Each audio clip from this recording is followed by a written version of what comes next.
début de nuit sur l'Atlantique Nord, sur le côté où le flotteur est assez endommagé. Mais quand ça va vite, ça passe assez bien. Finalement, faut pas avoir peur d'aller vite. Voilà. C'est un peu toujours pareil. C'est comme un peu en moto. Plus vous allez vite et plus ça passe.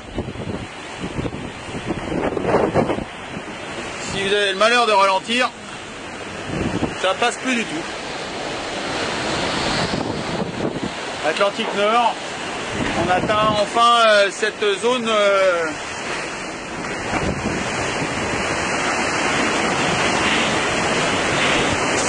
de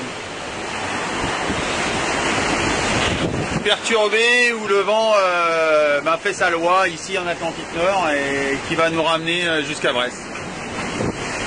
Cette zone tant désirée qui n'est pas venue nous chercher à l'équateur et qui nous a fait perdre tout espoir de battre leur corps.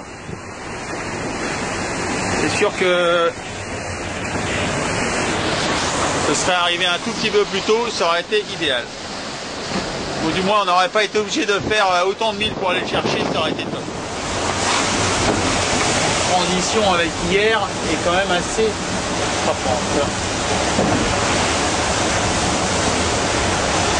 Ce qu'il y a de bien, c'est que ça remet dans le goût de la navigation, le fait de faire avancer le bateau, de revenir sur le quotidien, de ne pas penser, d'être de nouveau un marin et pas de se prendre la tête avec des considérations de résultats terriens. Ce fait que finalement j'ai presque du plaisir ce soir avec ce coucher de soleil, avec de renouer avec cet Atlantique Nord que j'aime tant.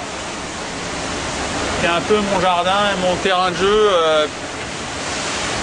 de toute l'année et qui m'a boudé cette année. Voilà.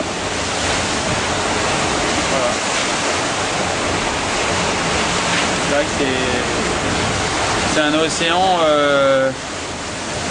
qu'on traverse plusieurs fois par an et qui est plutôt bien connu, et je m'attendais pas à ce que ça soit là, qu'on chute et que ça se passe pas bien. Grosse désillusion et grosse amertume par rapport à cette transition entre l'hémisphère nord et l'hémisphère sud. Encore une fois, je m'attendais pas à ce que ça se joue là. Et en fait, ce record, il se joue à chaque instant.